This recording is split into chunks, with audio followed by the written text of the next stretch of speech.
Video kali ini kami peserta Latsar CPNS kerjasama Kemendikbudristek, Pemkab Mamasa, dan BPSDM Sulawesi Barat, kelompok 1, subkelompok 1 angkatan ke-15 tahun 2022 akan memaparkan infografis terkait cara kerja PNS di era endemi COVID-19. Mari simak pemaparan kami. Seperti yang kita ketahui bahwa pandemi COVID-19 di Indonesia merupakan bagian dari pandemi penyakit coronavirus 2019 yang sedang berlangsung di seluruh dunia. Penyakit ini disebabkan oleh coronavirus sindrom pernapasan akut berat 2 atau SARS-CoV-2. Kasus positif COVID-19 di Indonesia pertama kali dideteksi pada tanggal 2 Maret 2020 ketika 2 orang terkonfirmasi tertular dari seorang warga negara Jepang. Indonesia berjuang melawan COVID-19 dengan memodifikasi kebijakan karantina wilayah atau lockdown menjadi pembatasan sosial berskala besar atau PSBB yang bersifat lokal sesuai tingkat keparahan di wilayah provinsi, kabupaten, atau kota. Selama masa pandemi ini, perekonomian dunia dan Indonesia mengalami perlambatan. Pandemi COVID-19 menyebabkan perusahaan atau instansi di Indonesia harus segera menerapkan sistem WFH atau Work from Home demi keselamatan pegawainya dan mendukung kesehatan nasional. Seiring kebijakan yang sudah ditentukan pemerintah, Menteri Pendayagunaan Aparatur Negara dan Reformasi Birokrasi atau Menpan-RB menerbitkan surat edaran nomor 19 tahun 2020 tentang pedoman pelaksanaan tugas kedinasan dengan bekerja di rumah atau tempat tinggalnya atau biasa disebut work from home bagi aparatur sipil negara atau ASN sebagai upaya pencegahan dan meminimalisir penyebaran COVID-19. Kebijakan WFH bertujuan untuk memutus rantai COVID-19 agar tidak cepat menyebar luas karena banyaknya jumlah pegawai yang bekerja pada perkantoran atau banyaknya populasi pekerja. Kebijakan WFH ini merupakan sesuatu yang baru bagi aparatur pemerintah di Indonesia.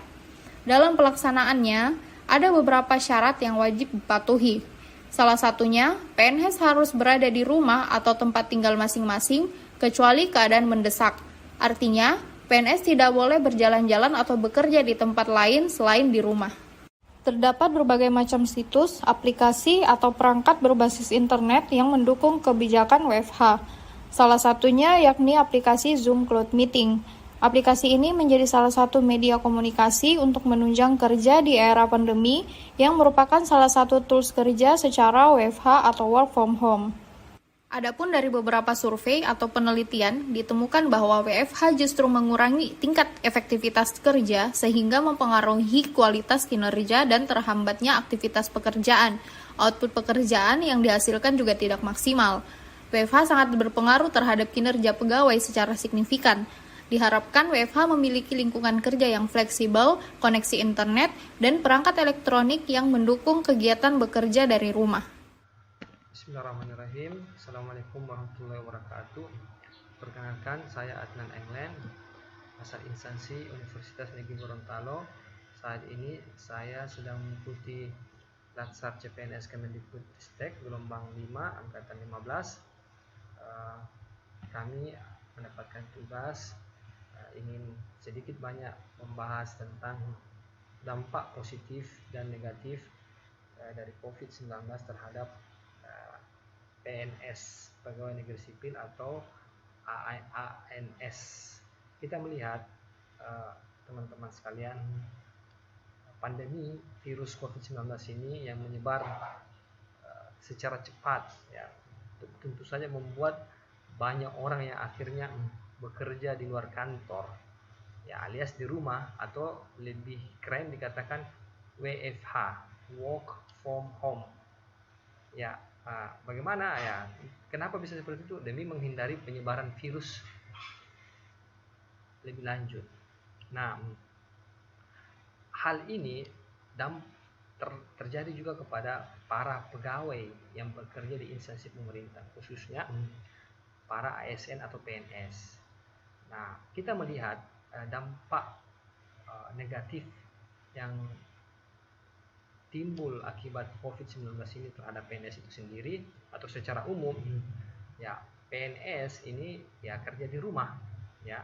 Kenapa? Karena memang Menteri PAN-RB waktu itu Jaha Kumolo yang rahimahullah, ya sebelumnya beliau mengatakan bahwa menurut surat edaran yang dikeluarkan itu nomor 19 tahun 2020 ya tentang penyesuaian sistem kerja PNS ya dalam upaya apa? Upaya pencegahan COVID-19 di lingkungan instansi pemerintah itu sejak Maret itu 2020.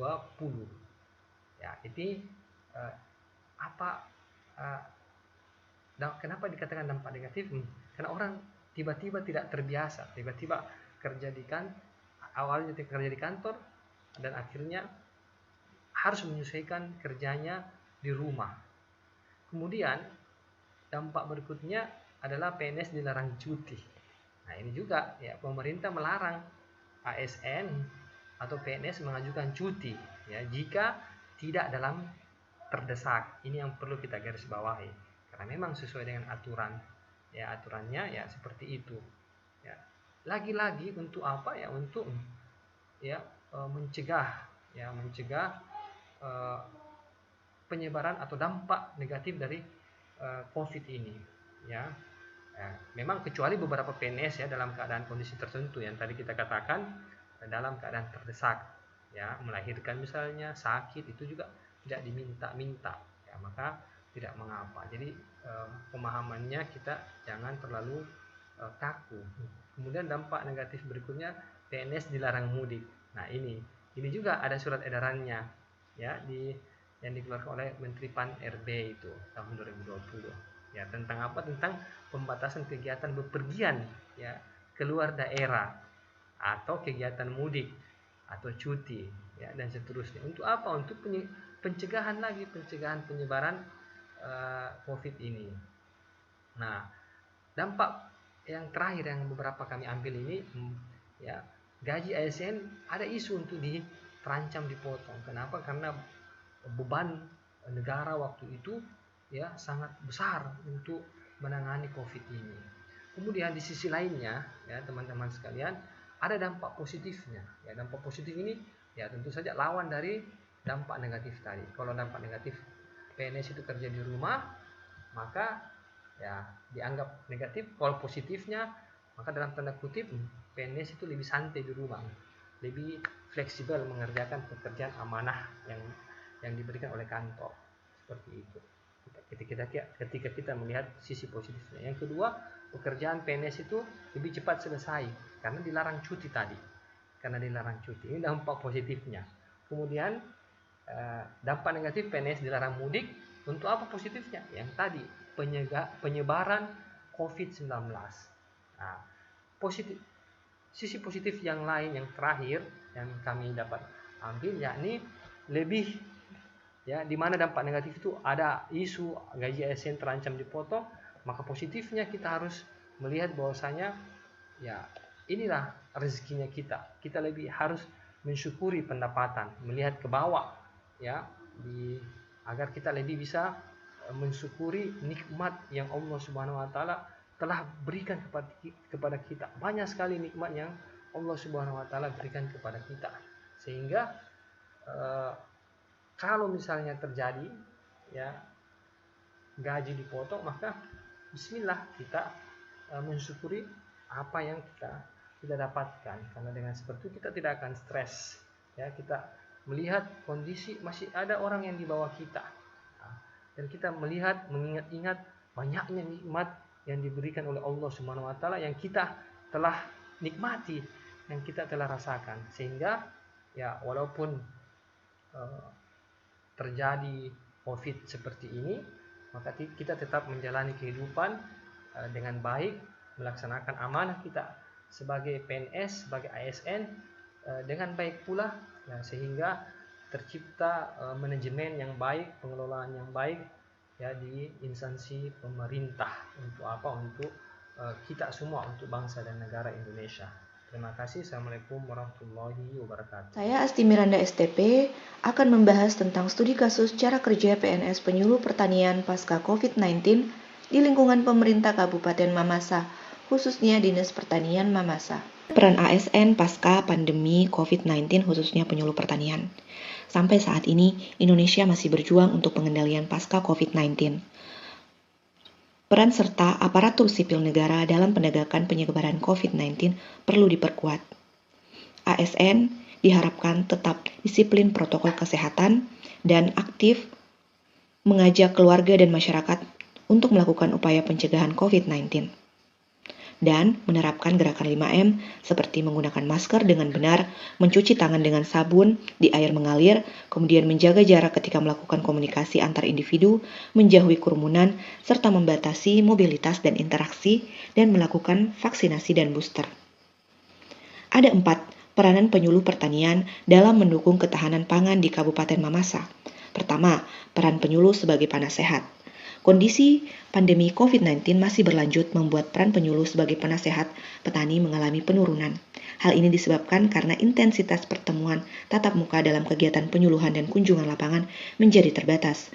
Penyuluh pertanian di Pemkab Mamasa tetap melaksanakan fungsi sebagai penasehat dengan menggunakan media komunikasi lainnya seperti WhatsApp dan video call by phone dengan menghubungi petani binaan. Selain itu,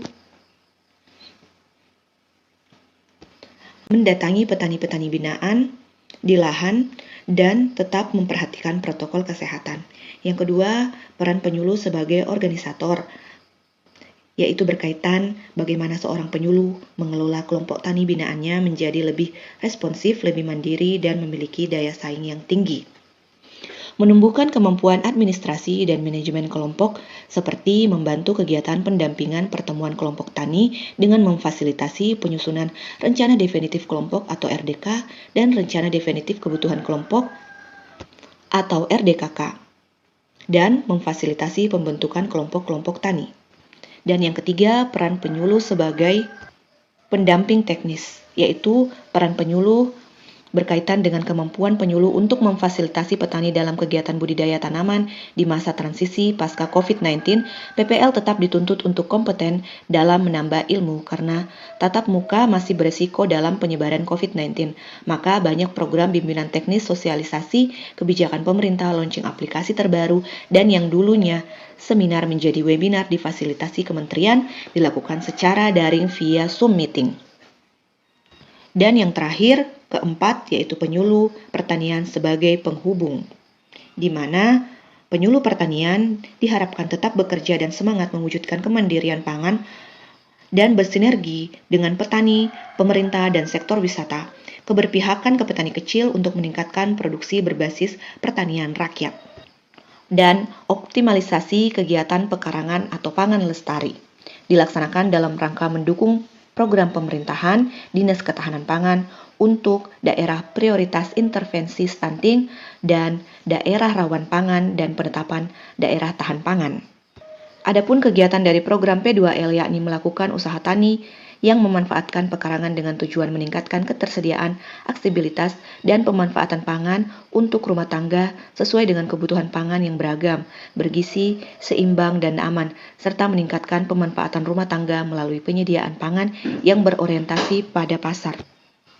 Serta penyuluh dituntut untuk adaptif dengan melakukan inovasi metode penyuluhan dengan basis digitalisasi dengan mengajak petani melek teknologi seperti informasi pertanian dan demonstrasi mengenai pertanian seperti pembuatan pupuk cair, demplot dapat dilihat di sosial media, dan pemanfaatan foto GPS map kamera untuk menampilkan informasi latitude dan longitude pada titik koordinat yang berguna untuk menemukan posisi akurat dengan GPS satelit untuk lahan petani, membantu melakukan poligonisasi lahan melalui web e-reporting dari Kementan dengan foto GPS sehingga diketahui luas lahan sebenarnya dan batas wilayah lahan.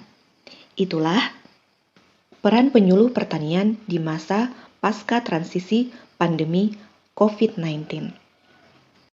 Baiklah, pada slide ini saya akan menjelaskan salah satu contoh kasus bagaimana COVID-19 itu mempengaruhi cara kerja PNS dosen, utamanya pada Universitas Sulawesi Barat dan Universitas Negeri Gorontalo.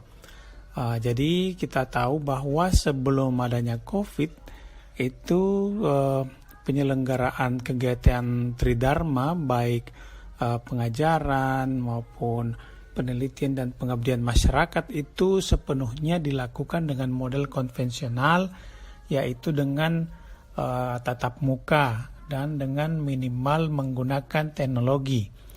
Nah, setelah adanya COVID, karena adanya keterpaksaan untuk menggunakan teknologi informasi yang lebih jauh, misalnya dalam penggunaan Zoom untuk video conference yang diintegrasikan di dalam penyelenggaraan mata kuliah. Kemudian ada juga SPADA, ya, sistem pembelajaran daring yang disediakan oleh Dikti, di mana mahasiswa bisa mengakses kebutuhan-kebutuhan materi perkuliahan, di mana dosen bisa membuka akun untuk memanfaatkan SPADA tersebut. Nah, contactless learning ini merupakan salah satu dampak terbesar COVID-19 terhadap kinerja PNS dosen akademik. Kemudian yang kedua yaitu sistem presensi online. Nah, kalau dulunya presensi itu banyak dilakukan secara offline dan juga ada yang terintegrasi juga dengan sistem online, misalnya dengan menggunakan absen sidik jari. Namun setelah adanya pandemi COVID-19, absensi sidik jari itu kemudian ditiadakan karena berpotensi menularkan virus melalui sentuhan secara tidak langsung terhadap alat-alat absen tersebut.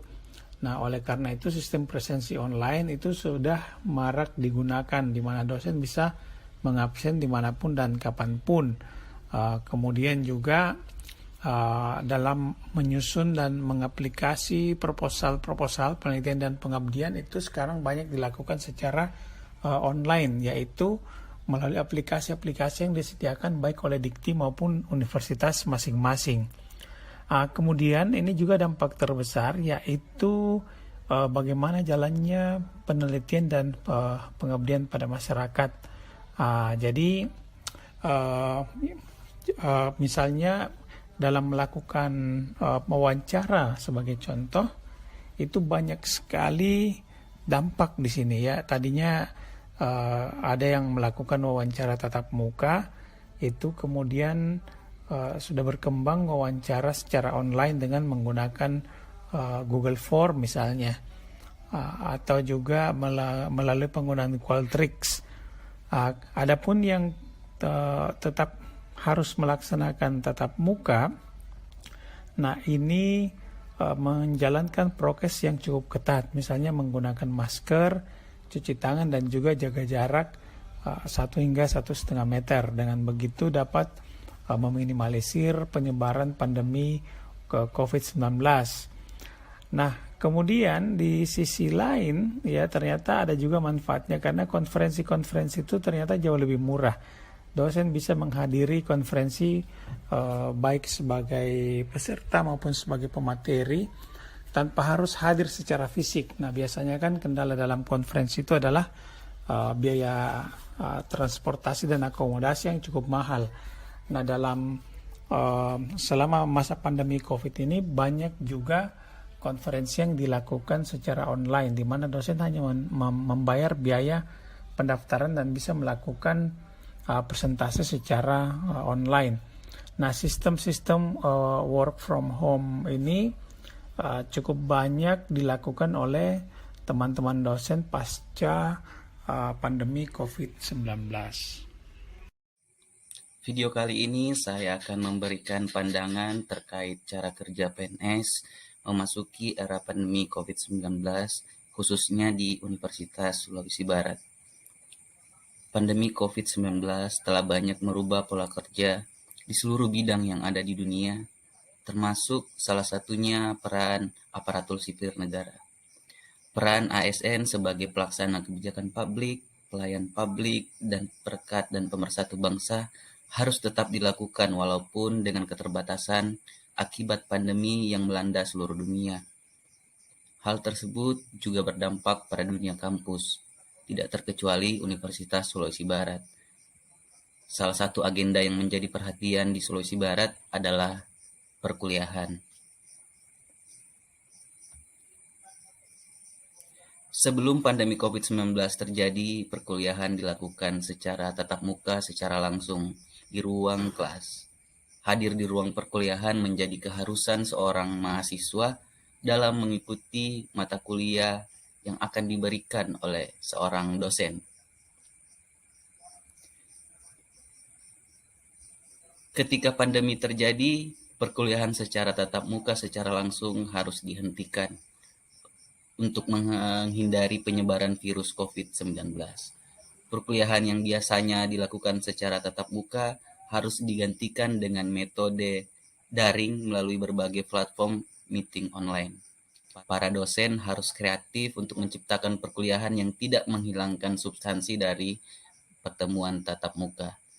Kreativitas dan penguasaan terhadap teknologi menjadi kunci seorang dosen dalam memberikan perkuliahan. Itu dibutuhkan terutama dalam penyediaan bahan ajar, panduan praktikum, maupun metode-metode ujian yang membutuhkan media yang mudah dipahami sehingga khususnya mahasiswa dapat mudah untuk memahami. Walaupun kita telah berada di akhir era pandemi, namun budaya daring tetap akan mewarnai kehidupan kampus.